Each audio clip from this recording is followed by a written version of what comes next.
Good morning, and in terms of the last time that we spoke, there's been a fair few events that have gone off at the club. First of all, Andy Burgess leaving this club. Can you just comment on that first of all? Privately, I feel that Andy probably hadn't settled as well as we would have liked. He has got one or two issues that he had to deal with, and I've been aware of. And I just felt it was in the best interest of the club, and certainly for Andy to move on. Perhaps the fans will probably feel that the move hasn't gone as well as we would have liked. He's a very talented footballer, but I think that I'm privileged to some information and certainly things that I felt was in the best interest. And we wish Andy all the very best and his family for the future. So just at this point in time, this wasn't the correct place for Andy to be then? No, sometimes that happens in football, and we have to move on, and that's the case with players. But things were done correctly with Andy, and as I say, I felt it was in the best interest of both parties that we come to an agreement, and Andy understood and was certainly supportive and grateful for the fact that we did things correctly. In terms of just the tying up of the contract, it was just mutually ended by both, yes, both yeah, parties. Absolutely, yeah, but very mutual.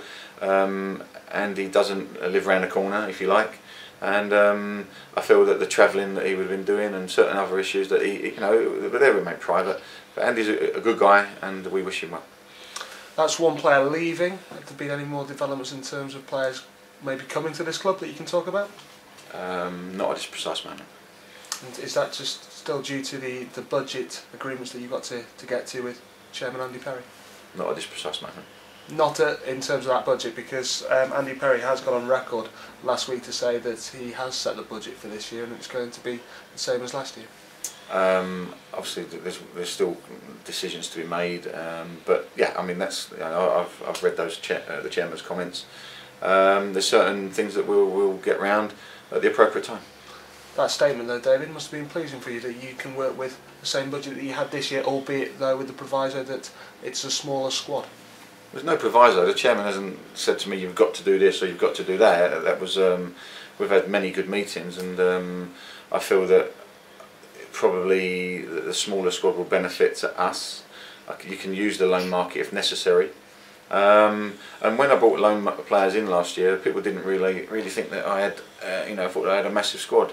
There was 14 players I think that went out on loan for different reasons. But like as I say, I feel that you learn from those judgments, and you learn about different aspects.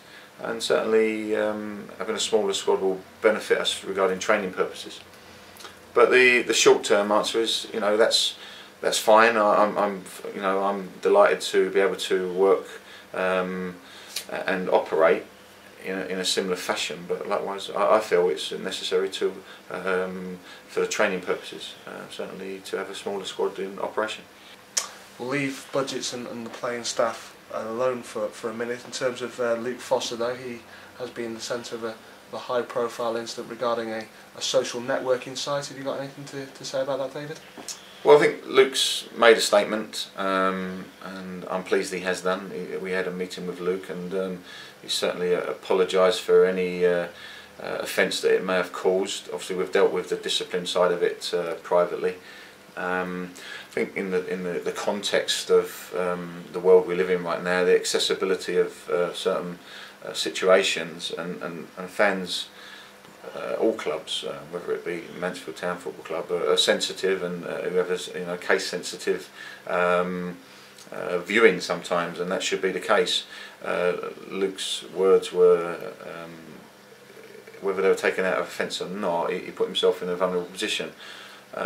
Which you try to help players all you can do, but when they go home, this is not just, we've seen many players at high-profile clubs, big clubs, have put themselves in the social world, and perhaps sometimes that they should be warned against that.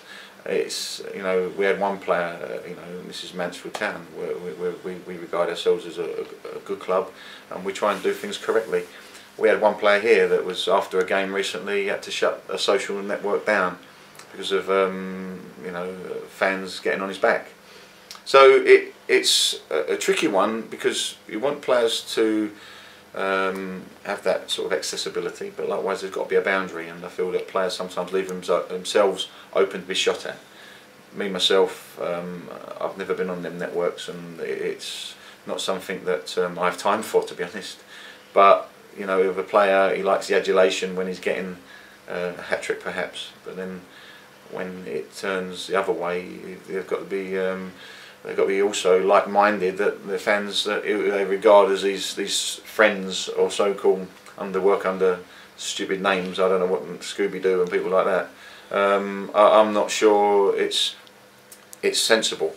I think that fans will do their applauding at the ground and away from the local vicinity. I don't really want players on in these type of scenarios, because it can be harmful. By that, David, I would assume you're discouraging your players to take part in anything like that. And there is a boundary, isn't there, between players and fans, and sometimes, you know, especially in this high media world that we live in, those boundaries can get a little bit blurred. Yeah, that's exactly right. I think that, you know, I've listened to other managers and I've taken some advice on this one. But for me, it just comes down to being a little bit bright and knowing what you can't do and what you can do. You know, our players went out after the last game of the season into Mansfield, and you want them to go out and invert themselves into the vicinity and into the town. Of course you do, and you want them to be friendly. But on these websites where people hide under certain names and disguises, it can be disruptive, and certainly there are people out there who have got hidden agendas. We know that. That's why you've got to try and keep yourself away from it, because not everybody's a fan on there. Sometimes people have a different agenda, and we all know about it. There's plenty of people that we know that access these sites, but likewise players have got to respect it and say, right, well, I'm going to, you know, keep myself at distance from it. Now, you've come out and be being very supportive of Luke, and you've obviously dealt with things internally. I won't get you to comment on what those procedures were, but can I just ask, David, how personally disappointed you were as David Holdsworth to be sort of, you know, put in a position whereby this sort of story had come about?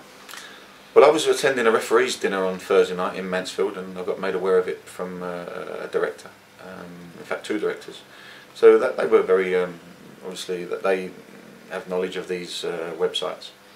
And as I say, for me, I was disappointed because it's a non-footballing thing again.